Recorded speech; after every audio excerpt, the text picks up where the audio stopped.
शांति। आज सदगुरु बाबा का विशेष वार, हमारे पिताश्री जी का। और आज बाबा हम बच्चों को यही समझाने दे रहे हैं, ये समय बहुत कीमती है, ये युग बहुत ही श्रेष्ठ है। इसलिए अपना समय सच्ची कमाई जो बाबा ने हम बच्चों को सिखाई है, समझाई है, बताई है, उस पर हम निरंतर चलते रहें। यहाँ तक कि बाबा ने कहा कि अपना कर्म करते हुए भी बाबा की याद में और इस सच्ची कमाई में लग जाएं।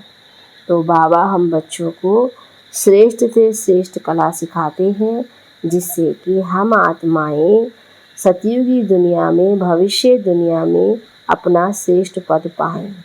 बाबा की यही हम बच्चों के प्रति समझानी रहती है कि मेरा हर एक बच्चा श्रेष्ठ बने, श्रेष्ठ पद पर चलकर श्रेष्ठ पद पाए। तो इसी आधार से बाबा ने हमें मुरली पर भी विशेष ध्यान देने को कहा है, पढ़ाई पर विशेष ध्यान देना है, बाबा की याद में विशेष ध्यान देना है। तो सुनते हैं आज विशेष बाप दादा के 22/9/2022 के साकार महावाक्य में। आज 22 तारीख भी है, साल भी 2022 है। सुनते हैं। बाबा ने कहा, मीठे बच्चे, जितना समय मिले सच्ची कमाई करो, चलते फिरते कर्म करते बाप की याद में रहना ही सच्ची कमाई का आधार है। इसमें कोई तकलीफ नहीं।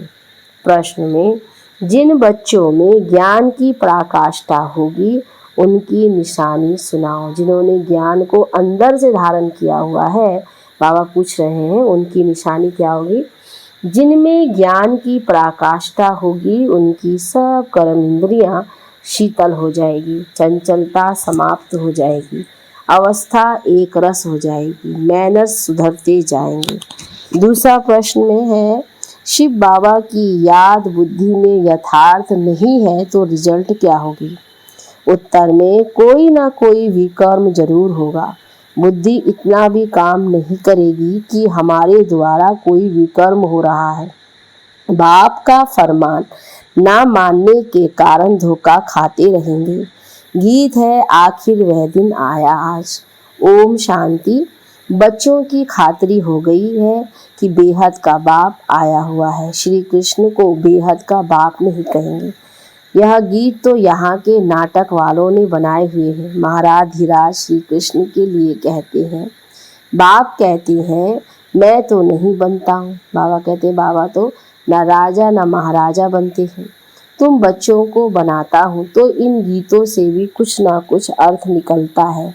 बेहद का बाप गरीब निवाज जरूर है। जिस भारत को साहूकार बनाते हैं वह भारत अब गरीब बन गया है। भारत में ही उनका जन्म होता है और कहीं उनका जन्म गाया हुआ नहीं है। भले पूजा करते हैं, कोई भी नेशन में ये चित्र है, परंतु जन्म तो यहाँ होता है ना। जैसे क्राइस्ट का जन्म और कोई जगह है, परंतु चित्र तो यहाँ भी है ना। तो भारत को गॉड फादर का बर्थ प्लेस कहेंगे। मनुष्य तो कुछ समझते नहीं, वह तो ईश्वर को सर्वव्यापी कह देते हैं। आगे तुमको भी पता नहीं था, अभी जानते हो कि भारत पतित पावन परम पिता परमात्मा का बर्थ प्लेस है। मनुष्य तो समझते हैं कि परमात्मा तो जन्म मरण से न्यारा है। हाँ, मरण से बेशक न्यारा है, क्योंकि उनका अपना शरीर तो है नहीं, बाकी जन्म तो होता है ना। बाप कहते हैं मैं आया हूँ, मेरा दिव्य जन्म है, और मनुष्य तो गर्भ में प्रवेश कर फिर छोटे से बड़े बनते हैं। मैं ऐसा नहीं बनता हूँ। हाँ, कृष्ण माँ के गर्भ में जाते हैं, छोटे से बड़ा बनते हैं। हर एक आत्मा अपनी माँ के गर्भ में प्रवेश कर जन्म लेती है। यह मनुष्य मात्र की बात नहीं है। मनुष्य ही कंगाल, मनुष्य ही सिरताज बनते हैं। भारत सतयुग आदि में डबल सिरताज था। पवित्रता की निशानी रहती है। पवित्रता का ताज और रतन जड़ी ताज था ना। पवित्रता गुम हो जाने के बाद सिर्फ एक ताज रहता है। विश्व का मालिक थे, फिर पुनर्जन्म लेते लेते एक ताज गुम हो गया है। फिर सिंगल ताज वाले बने। यह ज्ञान की बातें हैं। पूज्य से पुजारी बनने के कारण एक ताज गुम हो जाता है। राजाएं पतित होते हैं और जो पावन राजाएं सूर्यवंशी चंद्रवंशी पास्ट हो गए हैं उनके चित्रों की पूजा करते आए हैं। जो पवित्र पूज्य थे वही फिर पुजारी बने हैं। उनको ही 84 जन्म भोगने पड़ते हैं। जो भारत कल पूज्य था सो अब पुजारी बना है। फिर पुजारी गरीब से पूज्य साहूकार बनना है। अब तो कितना गरीब है। कहाँ हेवन के महल थे। मंदिर के ऊपर भी कितने हीरे जवाहरात जड़े हुए थे, तो वे अपना महल तो और ही अच्छा बनाते होंगे ना। अभी तो कितना गरीब है। गरीब से साहूकार अभी तुम फिर बनते हो। पुरुषार्थ तुम बच्चों को करना है। युक्तियाँ रोज बतलाते हैं। जितना टाइम फुर्सत मिले ये याद की कमाई करनी है। ऐसे बहुत काम होते हैं जिनमें बुद्धि नहीं लगानी होती है। कोई कोई में बुद्धि लगानी पड़ती है। तो जब फुर्सत मिलती है घूमने फिरने जाते हो तो बाप की याद में रहो। ये कमाई बहुत करनी है। बाबा कहते थोड़ा भी समय मिले तो बाबा की याद से अपनी कमाई कर लो। ये है सच्ची कमाई। बाकी तो वह है अल्पकाल के लिए झूठी कमाई। यह शिक्षा तुम बच्चों को अभी ही मिलती है। तुम जानते हो कि हमको बेहद के बाप से बेहद का वर्षा लेना है। इसमें कोई भी तकलीफ नहीं है। घरवार भी नहीं छुड़ाते हैं। सिर्फ कहते बच्चे विकार में नहीं जाना है। इस पर ही अक्सर करके झगड़ा चलता है। और सत्संगों में ऐसे झगड़े थोड़ी होते हैं। वहाँ तो जो सुनाया वह सत सत कहकर चले जाते हैं। झगड़ा यहाँ होता है। इस रुद्र ज्ञान यज्ञ में असुरों के विघ्न जरूर पड़ेंगे। अबलाओं पर अत्याचार होते हैं।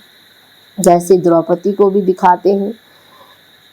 पुकारा है कि बाबा हमें ये नंगन करते हैं, इनसे बचाओ। बाप की तो शिक्षा है कि कभी भी नंगन नहीं होना है। जब एक रस अवस्था हो जाए तब ये कर्म इंद्रियां शीतल हो, तब तक कोई ना कोई चंचलता चलती रहेगी।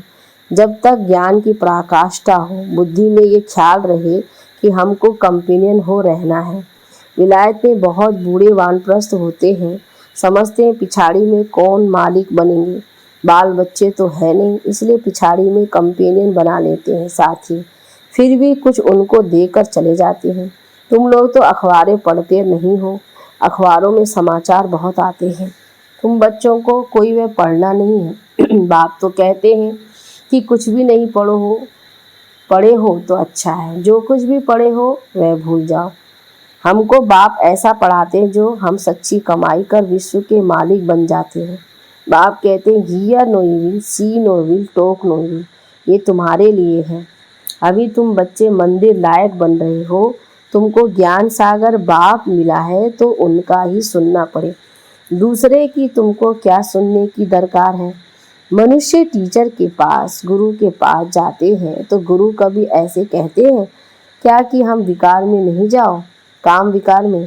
वह तो पावन बनने की शिक्षा देते नहीं। कोई को वैराग आता है तो वे घरवार छोड़ भाग जाते हैं।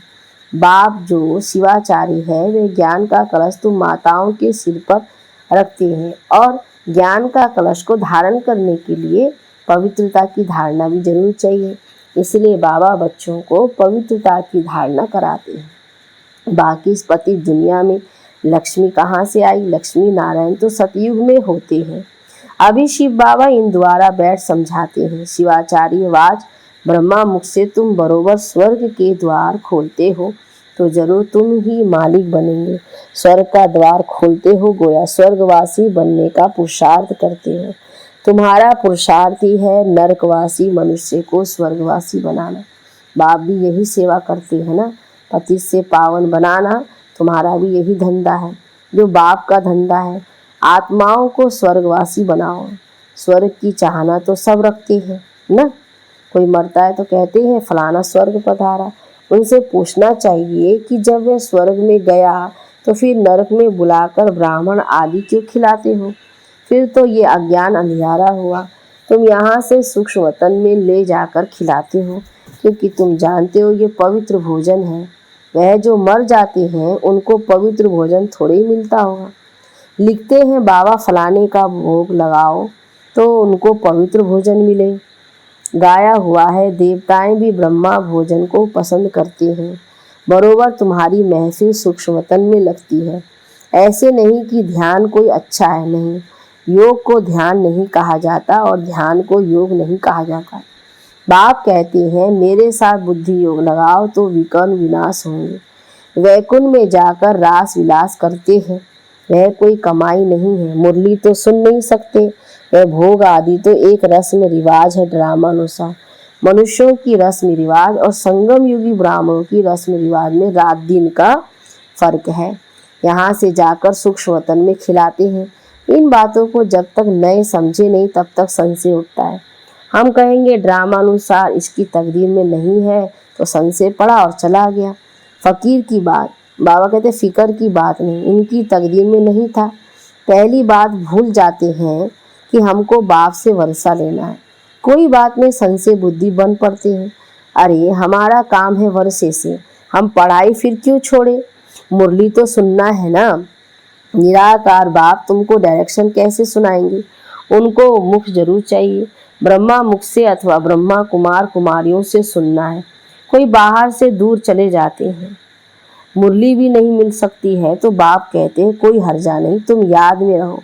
उनके लिए कहते हैं जिनको बहुत दिक्कत, अब तो मुरली कहीं भी मिलती है तो बाबा कहते हैं मुरली जरूर पढ़ना है, सुनना है और स्वदर्शन चक्र फिराते रहो। यह बाप की श्रीमत मिली हुई है। कहाँ भी तुम लड़ाई के मैदान में हो, बाप मिलिट्री वालों को भी समझाते हैं कि तुमको ये सर्विस तो करनी है, यह तो तुम्हारा धंधा है, शहर की संभाल करना है, तुम पगार खाते हो, एग्रीमेंट की हुई है तो संभाल भी करनी है। बुद्धि में लक्ष्य तो बैठा हुआ है ना, है ना। बाबा ने ये थोड़ी ना कहा है कि खाली जो है बाबा को ही याद करो या बाबा की ही सेवा करो, नहीं। बाबा कहते वो कार्य कर रहे हैं तो ये कार्य में भी लगना है, एग्रीमेंट जो हमने साइन किया है। बुद्धि में लक्ष्य तो बैठा हुआ है। बेहद का बाप स्वर्ग का रचयिता है। वे कहते हैं बच्चे तुम मेरी याद में रहो तो विकर्म विनाश होंगे। शिव बाबा की याद में रहकर खाओ तो कोई ऐसी चीज होगी वे पवित्र हो जाएगी। बाबा कहते याद में ऐसी शक्ति है कि अगर कुछ भी थोड़ा नीचे ऊपर होता है भोजन में तो भी वो शक्तिशाली हो जाएगा। इसलिए बाबा ने कहा हमेशा बाबा की याद में भोजन स्वीकार करो। जितना हो सके परहेज भी रखनी है। लाचारी हालत में बाबा को याद करके खाओ, इसमें ही मेहनत है। ज्ञान को युद्ध नहीं कहा जाता, याद में ही युद्ध होती है। याद से ही विकर्म विनाश होंगे। माया का थप्पड़ नहीं लगेगा, देह अभिमानी नहीं बनेंगे। तुम अपने को आत्मा समझो, तुम शरीर को याद करते रहते हो, आत्मा को भूल गए हो। इसलिए पूछा जाता है आत्मा का बाप कौन है, उनको जानते हो? उनका नाम रूप देश का लिखो। उनमें भी वैरायटी लिखते हैं। कोई लिखते आत्मा का बाप हनुमान है, कोई क्या लिखते कितना ज्ञान है। तो फिर समझाया जाता है आत्मा तो है ही निराकार, तुम्हारा गुरु तो साकार है। निराकार का बाप साकार कैसे हुआ, समझाने की प्रैक्टिस पर सारा मदार है। और साथ में मैनर्स भी अच्छे चाहिए। बहुत अच्छे अच्छे बोलने वाले हैं, दूसरे को तीर अच्छा लग जाता है। खुद में मैनर्स ना होने के कारण फिर उन्नति होती नहीं है। याद बहुत अच्छी चाहिए। कोई तो ज्ञान में बहुत अच्छा सुनाते हैं, योग कुछ भी नहीं। ऐसे नहीं कि योग बगैर ज्ञान की धारणा नहीं हो सकती है, धारणा तो हो जाती है। समझो किसको हिस्ट्री ज्योग्राफी सुनाते हैं, वह तो झट बुद्धि में बैठ जाएगा। बाबा की याद का कुछ भी बुद्धि में नहीं होगा। मांस मंदिरा भी खाते होंगे, ये तो एक कहानी है। वह याद पढ़ना तो सहज है ना, हिस्ट्री ज्योग्राफी बुद्धि में आ जाती है। याद की बात ही नहीं, पवित्रता की ही बात नहीं। ऐसे भी बहुत हैं शिव बाबा को याद नहीं करते तो विकर्म विनाश होते नहीं और ही जास्ती विकर्म करते रहते हैं। इतना भी बुद्धि काम नहीं करती कि यह विकर्म है। फरमान ना मानना ये तो बड़ा पाप है। शिव बाबा का फरमान है ना ये करो, उनका फरमान नहीं मानेंगे तो बड़ा धोखा खाएंगे। बाकी हिस्ट्री ज्योग्राफी सुनाना तो बड़ा सहज। बाबा ने समझाया, तुम स्कूलों में जाकर समझा सकते हो। ये तुम हद की हिस्ट्री ज्योग्राफी पढ़ते हो, बेहद की तो तुम पढ़ते नहीं हो। लक्ष्मी नारायण का राज्य बताओ कहाँ गया? सूर्यवंशी चंद्रवंशी डिनास्टी जो चली गई वह फिर कहाँ गई? उन्हों का राज्य किसने छीना, किसने चढ़ाई की? तुम बच्चे ही जानते हो कि ये चक्र कैसे फिरता है। ये किसको भी समझाओ तो 7 रोज बुद्धि में आ जाएगा, परंतु मैनर्स नहीं। ऐसे नहीं कि विकार में जाने से हिस्ट्री ज्योग्राफी को भूल जाएंगे। सारी बात तो योग की मुख्य है। योग में ही माया धोखा देती है। तुमको सर्वगुण संपन्न यहाँ ही बनना है। कई प्रतिज्ञा करके भी फिर ठहर नहीं सकते हैं। माया बड़ी प्रबल है ना।